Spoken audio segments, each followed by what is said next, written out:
Eu quero convidar vocês a abrirem comigo a palavra do Senhor no Evangelho segundo escreveu Marcos.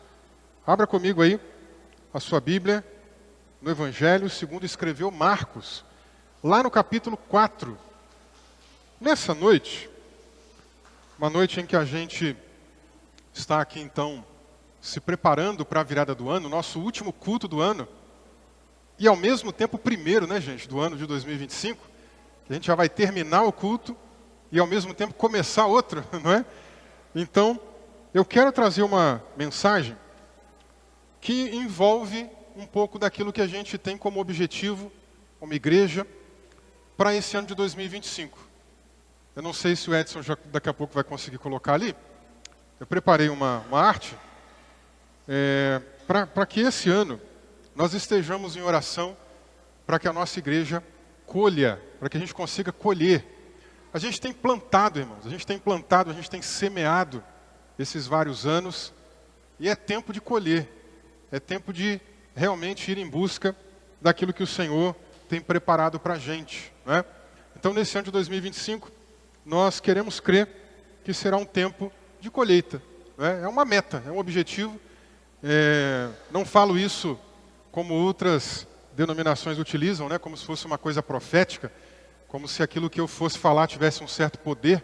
Não, mas é um objetivo, uma meta nossa para esse ano de 2025, né?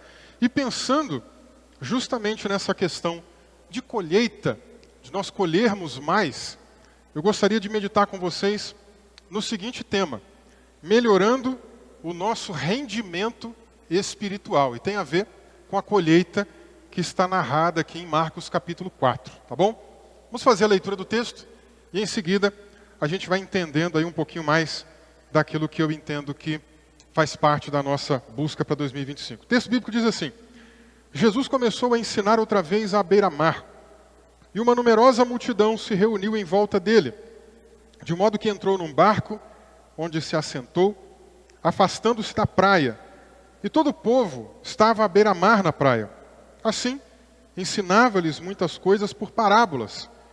E durante o seu ensino dizia: escutem, eis que o semeador saiu a semear. E ao semear, uma parte caiu à beira do caminho, e vieram as aves e a comeram.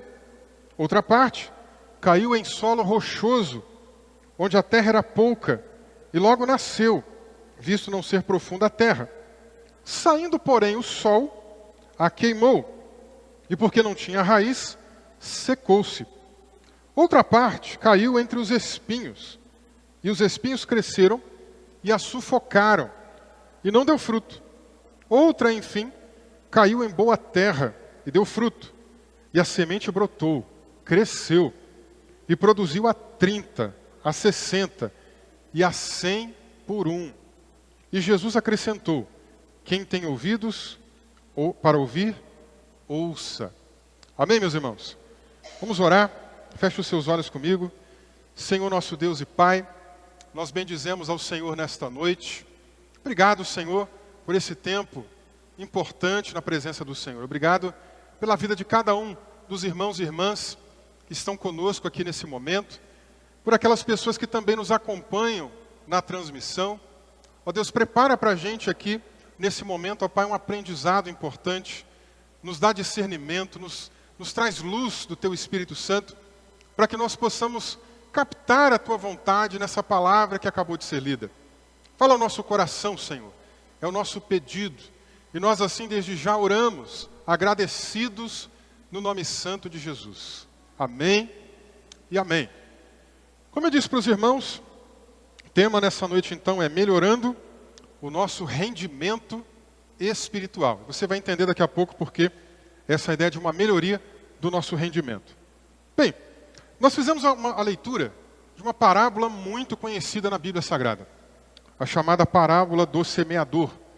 Essa parábola, ela também se encontra registrada nos evangelhos de Mateus, no capítulo 13, e também no evangelho de Lucas, no capítulo 8. E é interessante que é uma parábola que fala de algo muito comum naquele tempo, que era uma prática de agricultura. Boa parte daquela população trabalhava no campo, sabia bem o que era plantar, colher, etc., né? Então Jesus conta uma parábola que tem a ver com o dia a dia daquelas pessoas. E não é a única vez que Jesus fala de verdades espirituais baseado na realidade da agricultura. Diversas vezes ele fez isso. Por exemplo, em Mateus capítulo 13, ele também conta uma outra parábola muito famosa, a parábola do joio e do trigo. Ainda também, no capítulo 13 de Mateus, e também aqui no capítulo 4 de Marcos, e em Lucas capítulo 13, ele conta a parábola da semente de mostarda. Mais adiante, em Mateus capítulo 20, ele fala sobre uma parábola dos trabalhadores da vinha. Parece que tem até a ver com a nossa cidade, né? Vinhedo, né? Ou seja, o pessoal que plantava uva. Mais adiante, ele também, em Mateus capítulo 21, Marcos capítulo 12 e Lucas capítulo 20, que as parábolas se repetem, tá? Ele também conta a parábola dos lavradores maus. E lá em Mateus capítulo 24, ele conta a parábola da figueira, né? Falando sobre os tempos, né? Para a gente discernir os momentos que nós estamos vivendo. E também lá em Marcos capítulo 4, ele conta a parábola da semente. E mais para frente, em Lucas capítulo 13, ele também conta a parábola da figueira estéril, da figueira que não dava fruto. E nós podemos ainda mencionar aqui aquele momento em João capítulo 15, quando Jesus fala, eu sou a videira verdadeira, o meu pai é o viticultor, né? Então todo aquele para produzir ramos, né, tem que estar ligado em mim, etc. Então novamente ele usa dessa linguagem da agricultura. É uma linguagem muito recorrente nas palavras de Jesus. Porque é uma maneira de ilustrar uma verdade espiritual com uma realidade prática da vida daquelas pessoas. Mas, meus irmãos, lendo a parábola do semeador, tem uma coisa que ficou me encucando aqui esses dias, que é justamente o final dela. Aquele homem saiu semeando a semente, parece que ele não escolheu muito bem o terreno, ele saiu lançando a semente, não é? A semente caiu em vários tipos de terreno, vocês viram ali à beira do caminho, caiu num terreno rochoso, caiu num terreno cheio de espinho, mas também caiu num terreno bom, num terreno fértil. E essa semente que caiu no terreno fértil, esta sim, germinou, cresceu e deu fruto. Mas o que ficou batendo, martelando na minha mente? O finalzinho dessa parábola de Jesus. Quando ele diz assim, no versículo 8, a semente brotou, cresceu e produziu a 30, a 60 e a 100 por um. Se a gente olhar os outros terrenos em que a semente caiu, aquelas sementes, ou no primeiro terreno ela foi raptada, ela foi levada embora. Nos outros terrenos, ela cresceu muito rapidamente, mas não conseguiu desenvolver, não deu fruto. Mas nesse último, deu fruto. Cada um desses terrenos, a gente vai ver daqui a pouco, simboliza o coração das pessoas. E se a pessoa está aberta mesmo para o Evangelho ou não. O último terreno é o terreno de alguém que está com o coração aberto para o Evangelho, que se rendeu a Jesus e vai dar fruto. Mas sabe, essa pessoa que se rendeu a Jesus, algumas delas dão 30%, né? A linguagem de Jesus aqui produziu 30, 60 e 100 por um, é isso. Uma produziu 30%, a outra produziu 60%, a outra produziu 100%. E eu fico pensando na realidade de muitas pessoas que vêm para Jesus. Tem pessoas que vêm para Cristo, têm a vida mudada, podem dar 100% de si, podem dar mais de si, podem realmente ter um maior rendimento no reino de Deus, mas não tem. Algumas pessoas são muito lentas, algumas pessoas demoram muito tempo para começar a desenvolver. E isso, claro, é de cada pessoa para pessoa. Quando eu entreguei minha vida para Jesus, eu demorei um pouquinho também, mas talvez não tanto tempo quanto muitas pessoas demoram. Às vezes a gente encontra com pessoas que estão há 20 anos, 30 anos, 40 anos na igreja e ainda parece que não estão frutificando. Parece que ainda não tiveram uma mudança tão real com Jesus. Mas eu lembro que quando eu entreguei minha vida para Cristo, durante ali o primeiro ano da minha conversão, eu ia na igreja com uma frequência razoável, não ia muito. Eu costumo brincar que eu cabulava o culto de domingo para poder ir namorar com a Jaqueline, que hoje é minha esposa, né? Mas escola bíblica dominical eu sempre estava e eventualmente os cultos da semana eu também estava presente, né? Mas eu faltava no domingo. Não era tão frequente como deveria ser. Até que lá na frente, depois de um ano e meio mais ou menos, que eu estava servindo já a Jesus, aí sim, eu tive um encontro com Jesus, um segundo encontro poderoso que mudou a minha vida e me fez entender que eu precisava me entregar completamente ao Senhor. E ali realmente a minha vida mudou por inteiro, gente. Não tenho dúvidas disso. E eu só não vou contar mais porque o tempo não permite. Mas eu fiquei com essa questão na cabeça.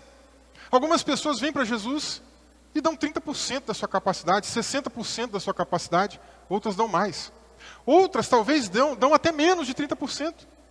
Ficam a vida inteira empurrando com a barriga, levando uma vida cristã que é rasa, uma vida que não tem profundidade. Mas o Senhor chama você para ter uma vida de profundidade com Ele. O Senhor chama você para sair daquele relacionamento que simplesmente é um relacionamento que não tem tanta, realmente, coisa significativa. Jesus quer uma relação contigo de maior intimidade. Jesus quer poder olhar para você e falar como Ele falou para os discípulos. Não chamo mais você de servo, chamo você de amigo. Porque um servo não sabe o que o seu Senhor vai fazer. Será que Jesus pode chamar você de amigo? Será que Jesus fala ao teu ouvido, fala ao teu coração? Será que Jesus sussurra aí em você e fala com você as verdades do reino? Será que Ele tem revelado os seus planos para o futuro? Ou será que você tem sido aquele crente, desculpe a expressão, meia boca, que vem de vez em quando, que vem quando tem uma programação, que vem quando tem alguma festa, que vem quando tem alguma outra coisa mais importante assim de apresentação na igreja? Se você está nessa categoria, você precisa urgentemente dessa mensagem. Você precisa urgentemente, como o tema sugere, melhorar o seu rendimento espiritual. Quanto é que você está rendendo espiritualmente? Se você pudesse levantar uma porcentagem, o que você diria hoje? 5%, 10%, 30%, 80%? Quanto você está rendendo no reino de Deus? Jesus quer que você renda o máximo possível. Mas Jesus estava falando de plantação. Jesus estava falando de agricultura. E quando alguém planta uma semente, uma única semente, de uma única semente pode vir a render diversas outras sementes, né, através de um único fruto. Então quando ele fala de 30 por 1, 60 por 1, 100 por 1, ele está dizendo disso. Que uma única semente que foi lançada fez a árvore germinar, lá na frente ela produziu um fruto, daqueles vários frutos, várias outras sementes também chegaram. Mas uma árvore talvez tivesse aí muito mais capacidade de dar às vezes o que ela estava dando. Por isso que Jesus fala 30%, 60% e 100%. Qual é a porcentagem que você está dando e qual é a porcentagem que você quer dar? Quanto você está rendendo hoje? Quanto você quer render para o Senhor a partir de agora? Nós não podemos virar o ano do mesmo jeito. A gente precisa sair daqui hoje com a mente mudada, transformada. Mas se Jesus está falando de plantação, de agricultura, a questão que fica é: o que faz com que uma plantação tenha um bloqueio? O que faz com que ela seja atrapalhada, né, de conseguir render o 100%? E eu tenho algumas coisas aqui para você pensar comigo nessa noite. A primeira coisa que pode fazer com que uma semente não frutifique lá na frente e não tenha um rendimento de 100%, um rendimento tão grande, a primeira coisa é a própria qualidade da semente. Só que, meus irmãos, aqui tem um detalhe. Que semente é essa da parábola? Se você continuar fazendo a leitura de Marcos capítulo 4, lá no versículo 13, Jesus vai explicar para os discípulos o que a parábola significa. Então veja, justamente no versículo 14, Jesus diz assim: o semeador semeia o que aí, que está no seu texto? A palavra. O semeador semeia a palavra. O que é a semente aqui então na parábola? A própria palavra de Deus. Ou seja, quando a gente sai por aí pregando o evangelho, nós estamos lançando sementes. Quando alguém pregou o evangelho para você, alguém lançou sementes. Agora a questão é, se a semente com uma qualidade ruim vai ter dificuldade de expandir, de crescer, de proliferar, né, de se multiplicar, de render mais, nesse caso aqui isso não pode acontecer. Porque a palavra de Deus não tem como ter uma qualidade ruim. A qualidade da semente, palavra de Deus, é uma qualidade máxima. Veja, por exemplo, o que o salmista disse no Salmo de número 12 e versículo 6. As palavras do Senhor são palavras puras, prata refinada em forno de barro, depurada 7 vezes. Ele está dizendo que a palavra de Deus é tão pura que ela foi colocada numa fornalha, foi aquecida, né, o metal foi derretido, não só uma vez, mas 7 vezes, né, para poder tirar todo tipo de impureza que poderia existir. O que ele está dizendo é, na palavra de Deus não existe impureza. Então, meus irmãos, a qualidade desta semente, palavra de Deus, é a mais alta possível. Dela nós não vamos ter nenhum tipo de inconsistência. Na oração de Jesus, a oração sacerdotal, que está lá em João 17, versículo 17, Jesus diz assim, orando pelos discípulos, orando por nós também somos discípulos, não é? Ele diz assim, santifica-os na verdade. Você quer ser um homem santo, você quer ser uma mulher santa? Um instrumento de santificação que Deus usa para nos levar a uma vida de santidade é a própria palavra de Deus. Ele diz, santifica-os na verdade. Tua palavra é a verdade.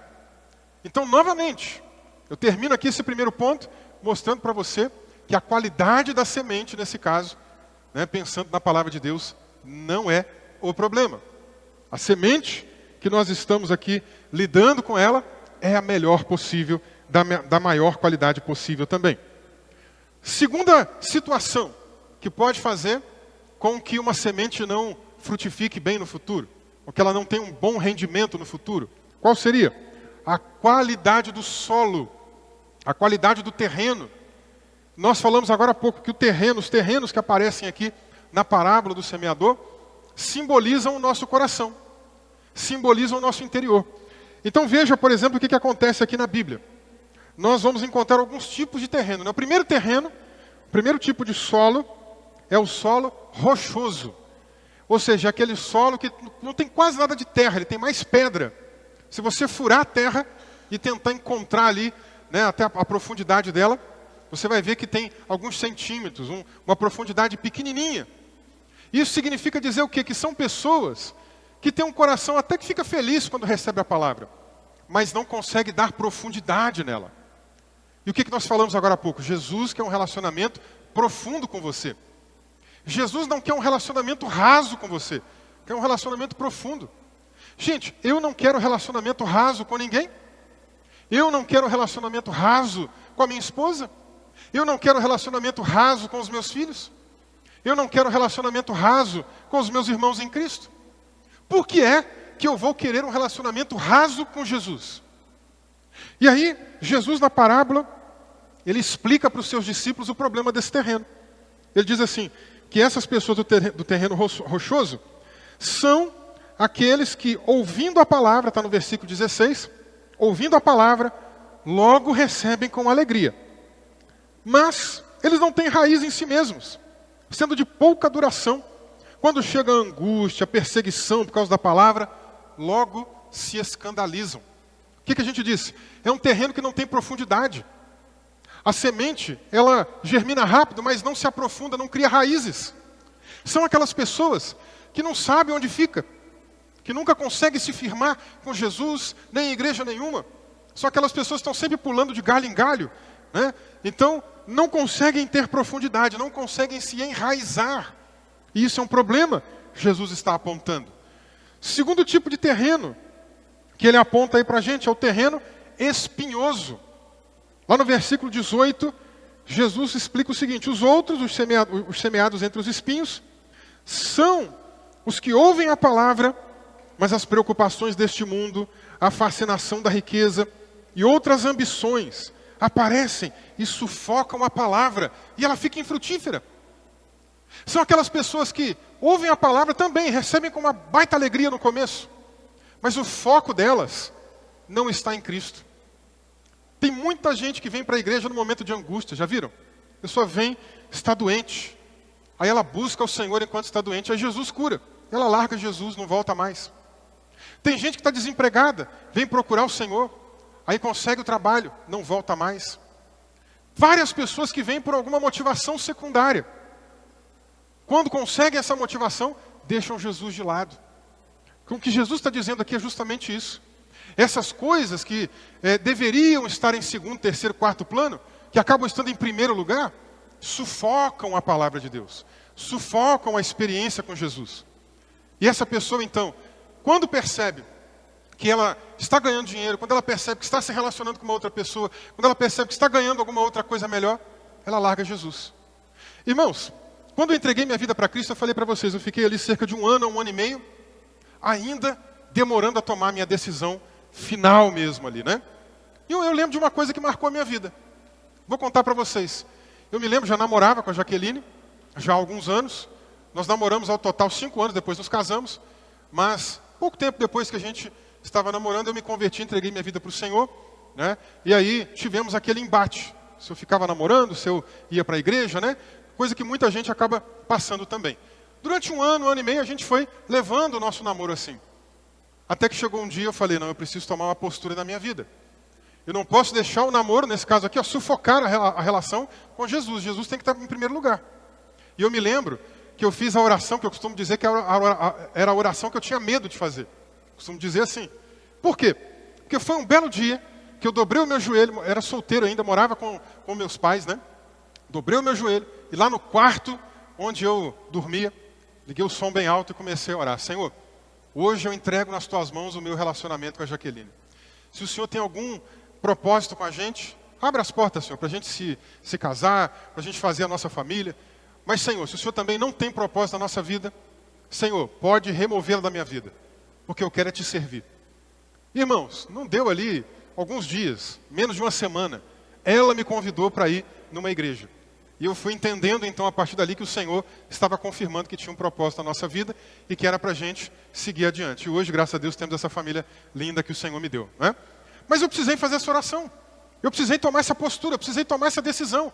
Eu não podia deixar uma bênção sufocar a maior bênção de todas, que é Jesus. Só que tem muitas pessoas fazendo o inverso, colocando as bênçãos em primeiro lugar e Jesus em segundo. E nós não podemos, em hipótese alguma, fazer isso. Por isso, nós temos aqui o terceiro tipo de terreno. O terreno bom, o terreno frutífero. Lá no versículo 20, Jesus diz assim: os que foram semeados em boa terra são aqueles que ouvem a palavra e a recebem. Ou seja, aquela pessoa que estava com o coração aberto, sensível, desejoso de fazer a vontade de Deus. E a minha pergunta para você nessa noite é: que tipo de terreno é o seu coração? Que tipo de terreno está aí contigo? É o terreno pedregoso, rochoso? É o terreno cheio de espinho? Ou é o terreno fértil? Ou é o terreno frutífero? Que tipo de terreno é o seu coração? Bom, em terceiro lugar, uma outra coisa que pode atrapalhar o rendimento da semente, como nós comentamos aqui agora, é o clima. Sim, o clima, a temperatura, né, de onde a semente é lançada, pode atrapalhar também o desenvolvimento da semente. Por exemplo, se nós tivermos um terreno onde tem seca excessiva, ou um terreno que tem chuva excessiva, a gente sabe que vai prejudicar a plantação. Imagina um lugar que não chove. E aí você vai plantar alface, que precisa muito de água. Mas não chove. O que vai acontecer? Pode até nascer ali rapidinho, mas não vai sobreviver. Se você precisa de um lugar, de alguma coisa que exija menos umidade, mas chove muito, chove o tempo todo, como em alguns lugares do norte do Brasil, aquilo também não vai sobreviver bem. Ou em épocas de muita tempestade, né, a gente sabe que diversas plantações aí acabam sendo destruídas, né, quando vem aí uma tempestade torrencial. Então são alguns pontos que podem atrapalhar, né, o clima. Além disso, a temperatura muito quente, a temperatura muito fria.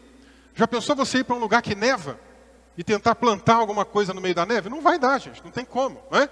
Ou se você vai para um lugar extremamente quente, árido, né, que você vê até a trinca no chão, assim, o solo todo cheio de erosão, também não vai dar, a não ser um tipo de planta que é específico para aquele lugar.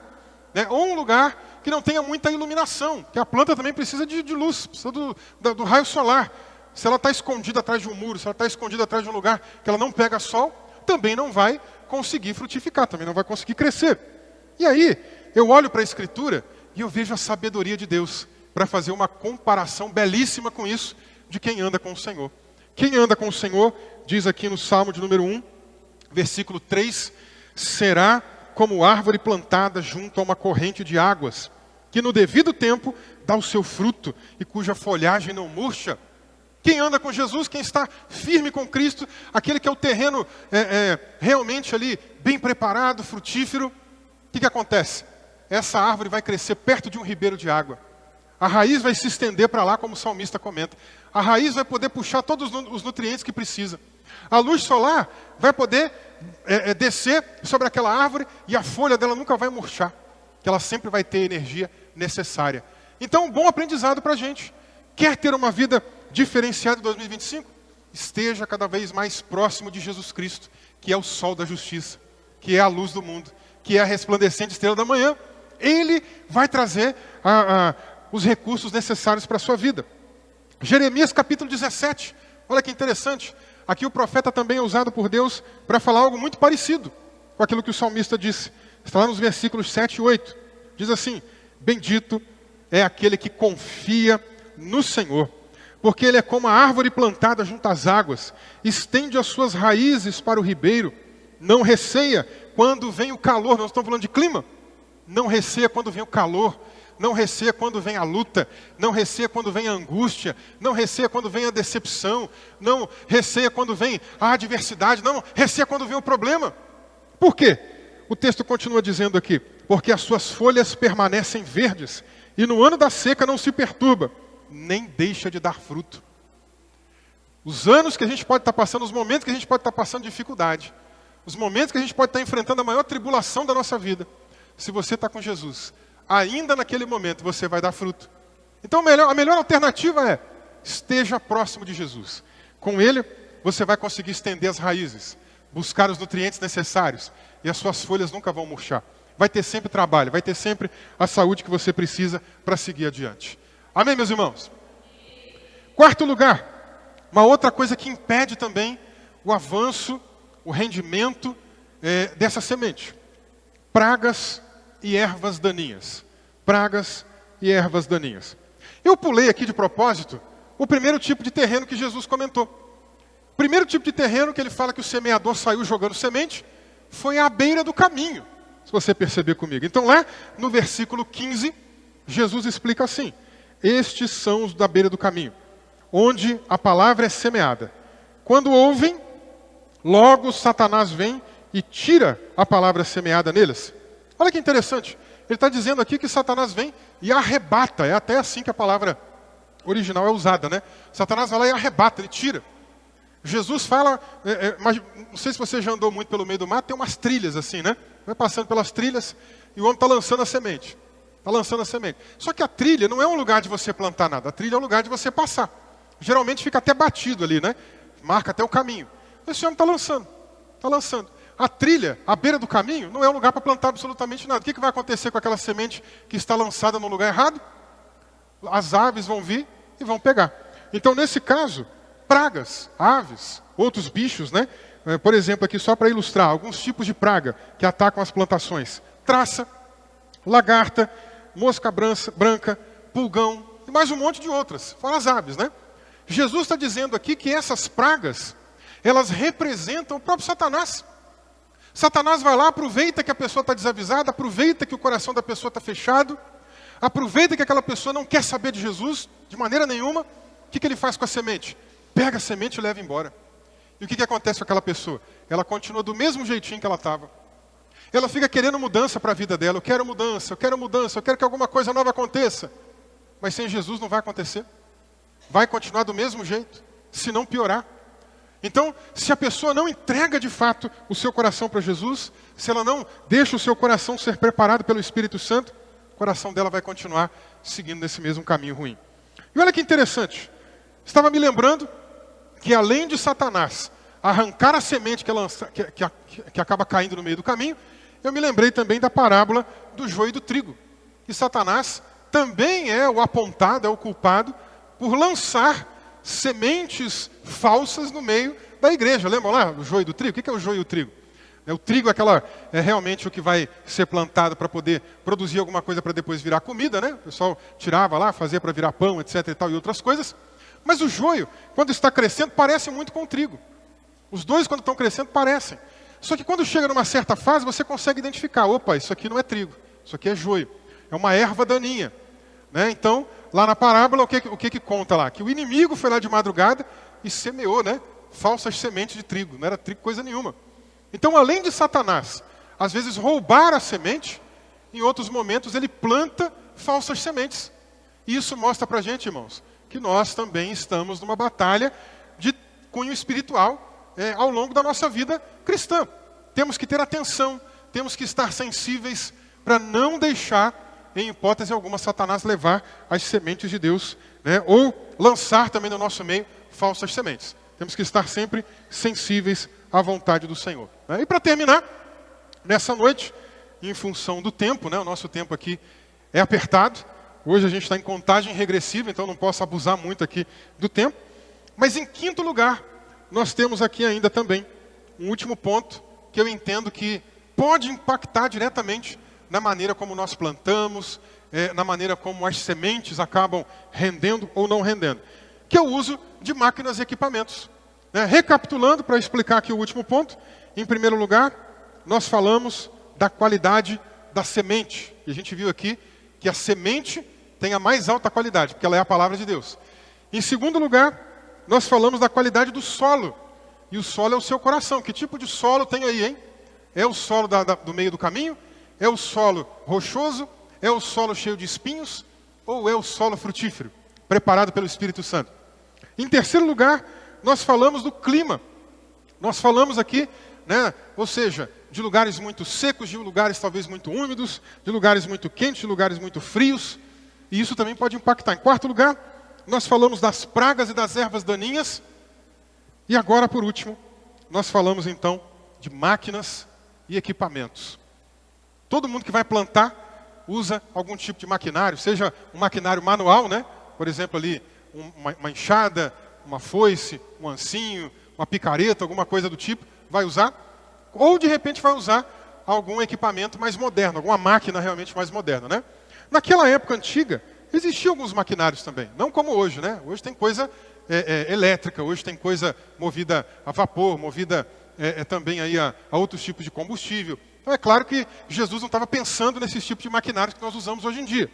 Mas um maquinário mal utilizado pode atrapalhar o rendimento de uma semente. Como? Só para dar alguns exemplos. Só para você ver aqui o que eu vou mostrar para vocês. Em primeiro lugar, pode atrapalhar misturando a semente com outros resíduos.